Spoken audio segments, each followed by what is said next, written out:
Seguimos en la otra vuelta, vamos a hablar de economía, pero de manera didáctica, ¿no? ¿Qué pasa con los precios? ¿Qué pasa con los precios en la góndola? ¿Quiénes son los responsables? ¿Puede funcionar un acuerdo de precios y salarios, que es algo que el gobierno va a llevar adelante con una primera reunión el próximo jueves? Para eso estamos para charlar ese tema con Roberto Kachanowski, economista. Roberto, gracias por visitarnos. ¿Cómo andás? ¿Qué decís, Daniel? ¿Bien? Bien. No, vamos a arrancar por una pregunta que sé que te pongo el play y salí. Y arranco. ¿No? Una nueva versión de un acuerdo precios y salarios en Argentina. ¿Y por qué va a terminar distinto? A todos los acuerdos de precios y salarios que terminaron mal en el pasado. Más con un déficit fiscal como el que tiene el gobierno. ¿No hay chance de que esto funcione? Un punto de vista. Podés, no sé, transitoriamente. Acordate, bueno, por ahí, pero a Helber le funcionó un año y pico. Sí, pero terminó en el Pero Rodrigazo. después vino el Rodrigazo. Claro. Estoy diciendo, esos programas duran un tiempo, a veces, no siempre, pero después termina, lo hizo, mira, Martínez lo hizo con, ¿te acordás? Yo no sé si te acordás, la tregua. Se llamó una tregua de precios y salarios en su momento. Martínez Dios, te estoy hablando. Si te vas más para atrás también vas a encontrar, no es nuevo, ¿no?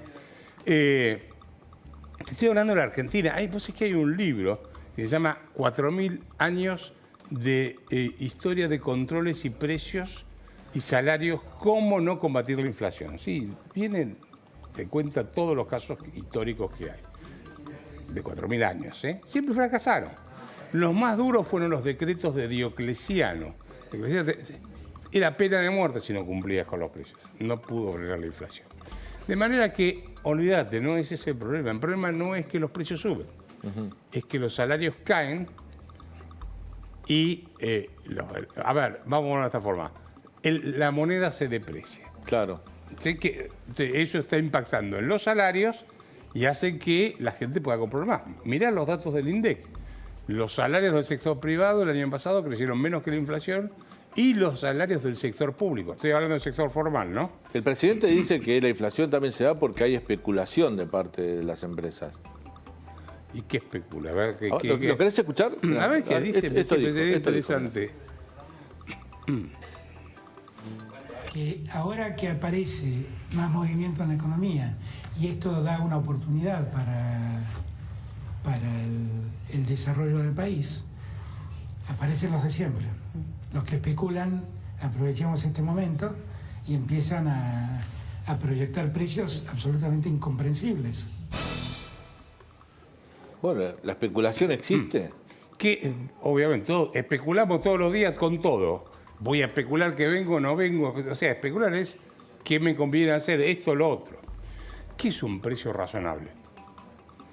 Y un precio razonable, bueno, a ver, un precio razonable es un precio accesible, que cualquier trabajador pueda acceder a un determinado producto que tiene un precio accesible. Entonces, entiendo eso. Si vos le haces pomada, el salario al tipo, con inflación, ¿el problema es el precio o que le hiciste pomada al precio? No, el problema es el bajo poder adquisitivo que tenemos los trabajadores. Entonces, acá están, hablan de utilidades exorbitantes.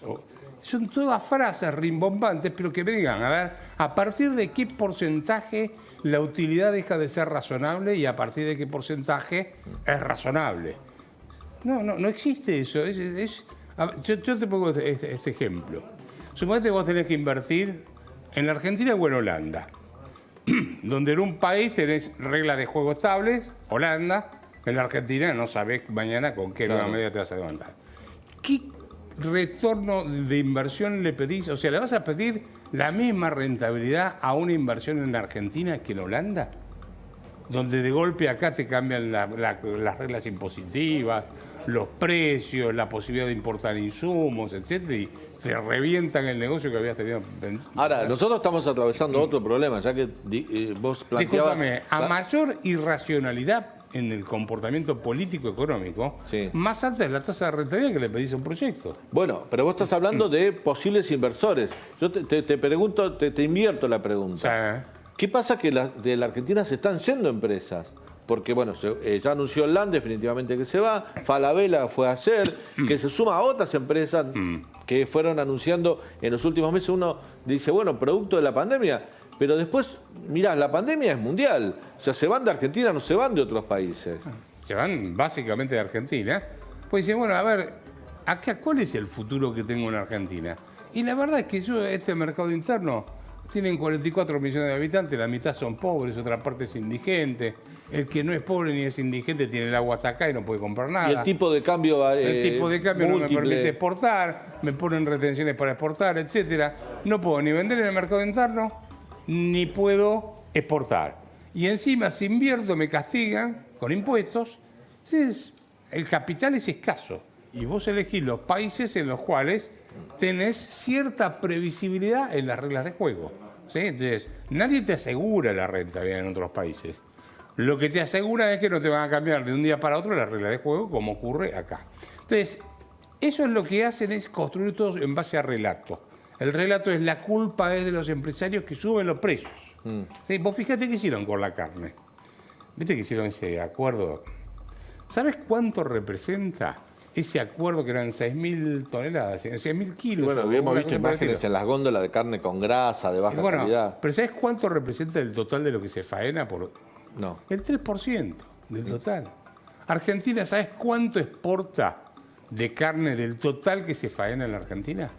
El 27% nada más. O sea que no es un problema, como ahora te están hablando, de desacoplar los precios internos de los internacionales porque estamos importando inflación. O sea, ese es otro verso viejo que se quedaron en el pasado. Mirá, no hicieron eso en la época anterior, desacoplaron los precios internos. El gas, por ejemplo, la producción de gas en Argentina, nosotros éramos exportadores de gas y terminamos importando gas. No sé si recordás con los famosos barcos de debido. Claro. Muy bien. ¿Qué hicieron? Desacoplaron el precio interno del internacional. Dijeron, en el mercado internacional se paga el millón de BTU, que es una unidad, $7, suponete, $7 el millón de BTU. A ustedes no le vamos a pagar acá más de $2.50. ¿Qué hizo el tipo que perforaba y buscaba gas? Se le acababa un pozo, lo cerraba, se le acababa y no repuso hasta que se acabó el gas. ¿Y qué hubo que hacer? Importar gas. ¿A qué precio? A precio internacional. Tuviste que pagar $15 el millón de BTU en barco, que es muchísimo más caro. Cuando la diputada Vallejos dice separemos los precios internacionales de la comida, dijo la maldición de exportar alimentos. Suponete que no produjésemos alimentos. ¿Qué tendremos que hacer? ¿Importarlos? ¿Estamos de acuerdo? ¿A qué precio te pensás que nos van a vender del exterior?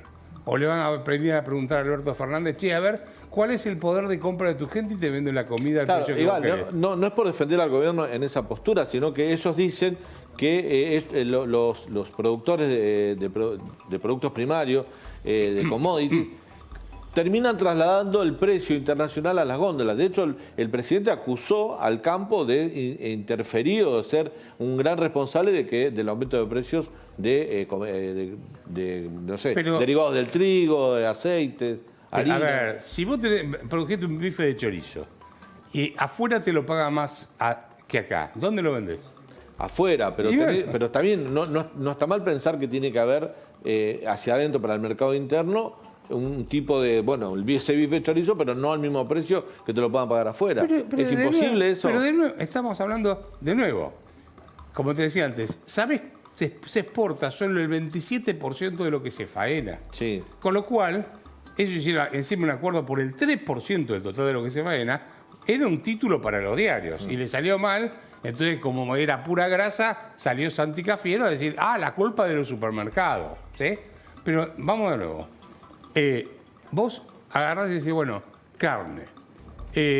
¿Cuánto produzco? Tanto, sí. Vendo nada más que afuera el 27%, de manera que te queda un margen, una tonelada de cantidad de carne para el mercado interno muy grande. No es que exportás más de lo que se consume internamente, exportás una parte. Eso por un lado. Ahora, hay otro dato que no es menor y que la gente no lo conoce. Vos para exportar un frigorífico tiene que tener una autorización, una habilitación para poder exportar. No todos los frigoríficos están autorizados o habilitados para exportar. Por lo tanto, cuando reciben y faenan, todo lo que faenan lo venden en el mercado interno, incluso los cortes que se exportan. ¿Te das cuenta de lo que te digo? O sea, si vos te metés en el tema, decís, bueno, acá están hablando un verdadero disparate. La carne no es que está cara, es que los salarios están destruidos, estamos viendo mal las cosas. Y la composición del precio de góndola, ¿cuánto influyen los impuestos que tiene? Y bueno, depende del producto, pero ya en la Argentina todo no porque por ejemplo la Federación Agraria le presentó un proyecto al ministro de Desarrollo Social, Daniel Arroyo, para quitarle el IVA a algunos productos. Y me decía ayer el presidente de la CRA, en una entrevista que le hicimos acá en la otra vuelta, que hay productos de góndola que tienen hasta más de un 50% de carga impositiva. Dice, pero por supuesto. Lo que decían, el Estado tiene que ir por ahí si quiere bajar los precios. Pero vos tenés que sumar los impuestos nacionales, provinciales y municipales. Pues acá en este distrito, Vicente López, tenés un impuesto, una tasa que se llama tasa de higiene, que es un impuesto como si fuese ingresos brutos. ¿Viste ingresos brutos que la provincia viene y te cobra sobre lo que vos facturás el 3,5% o 4%, depende de tu escala? Bueno, acá te cobran un porcentaje similar, o sea que hay doble imposición. Ahí hay un juicio, inclusive creo que es Shell con el municipio de Quilmes, porque está muy discutido. Te puedo dar toneladas de ejemplos. Vos, para llevar un camión, vos venís con un camión del sur o de la capital, pasás por un Vicente López y después tenés que ir a San Isidro a repartir. En cada lugar tenés que ir a hacer un trámite que se llama abasto. Tenés que pagar eso te retrasa, tenés costo, etcétera. La burocracia te encarece todo el proceso. No sé si soy... No, bueno, hay una cadena... Estoy dando algunos ejemplos. Los precios tienen una cadena previa hasta que llegan al consumidor. Sí. Ahí pero, a ver, vamos a algún dato pero, que es no me importante. respondiste algo. ¿Cuánto influye? Sí. Porque es lo que señala el presidente a la gente del campo. Sí. ¿Cuánto influye el productor primario en el precio de góndola final? No, eso depende de cada producto, no lo sé. O estamos hablando Pero aparte no me interesa, a mí me interesa cuál es el precio final y después para atrás voy a ver cuáles son los costos que tengo. ¿Vos te pensás que ponés cualquier precio en la góndola, el que se te ocurre y vendés? Eso lo dice alguien que no... O sea, esto lo dicen porque no saben economía. Los costos no determinan los precios. Son los precios los que determinan los costos. Vamos a ponerlo de esta forma. Suponete que yo, por cada charla, te digo, bueno, a ver, hoy me están llamando mucho, así que me voy a alquilar a la oficina más cara de Puerto Madero, voy a contratar 50 secretarias, asesores para que me hagan cuentas, voy a viajar en helicóptero, etcétera, y cada charla la voy a cobrar $1.000.000. Sumo los costos, pongo mi margen de utilidad y llego a ese precio. ¿Sabés quién me contrata? Magoya. Claro. Es al revés. ¿Sabés cómo hago yo y cómo hace todo el mundo? ¿Cuánto están dispuestos a pagarme por las charlas? Y de acuerdo a la cantidad de charlas y de precios que a mí me pagan, pues tengo un ingreso que me determina los costos en los cuales puedo incurrir en mi estudio y en mi casa. Roberto, hablando... ¿Te das cuenta que funciona al revés? No es que tenés que sumar costos y llegas a un precio, sino que es el precio que la gente paga lo que determina los precios los costos para atrás. Es muy claro, pero a la gente que nos está mirando le interesa saber sobre la inflación. El jueves se va a conocer la inflación de enero, algunos dicen que va a estar alrededor de 4 puntos. Sí. Es un punto de partida para un año, que el presupuesto nacional dice que va a tener una inflación de 29 puntos. Bueno, ese es un delirio. Hoy, no sé si hoy a la mañana, creo que el ministro Martín Guzmán reconoció que 29, por ahí vamos a estar por encima, dijo que podía llegar al 31%. O sea, 2 puntitos más. Vea, ¿qué dicen ustedes? La inflación te vino escalando, bueno, por acá, después te lo busco el gráfico si tengo en algún momento, pero la verdad es que la inflación te viene escalando así. Bueno, este lo tengo hasta noviembre, pero igual sirve. A ver si ahí se ve. ¿Sí? A ver si lo podemos... Esta es la inflación, ¿no? ¿Qué estoy poniendo? Pará. A ver, sí, tasa mensual de inflación. Sí. Vos tenías un 1 y pico por ciento aproximadamente, estabas en 1,5. Sí. Te fuiste a un escalón de 3 y te fuiste al escalón de 4. En noviembre, ahora me falta... A ver, estirame que yo te lo digo. Julio 1,6, agosto 2,7, septiembre 2,8, octubre 3,8, noviembre 3,2, diciembre 4 puntos. Y diciembre 4. ¿Este está diciembre? Sí. Sí, bueno. ¿Sabes cuánto es una tasa de inflación del 4% mensual si la proyectas? 60% anual. Pero hay otra tasa que tenés que mirar, que te la publica también el INDEC, que es la que miramos los economistas, que se llama la inflación núcleo. Eso es la inflación que saca todos los productos que están, por ejemplo, las tarifas que están reguladas, los que tienen componentes impositivos como el combustible, los que tienen variabilidad muy grande como algunas frutas y verduras. Y esa es la de los precios libres. Esa está en el 5% mensual, 4,9. ¿Sabés cuánto es la tasa compuesta? Porque es tasa compuesta, no multiplicás por 12, es tasa compuesta. Eso te da una tasa del casi el 80% anual de inflación.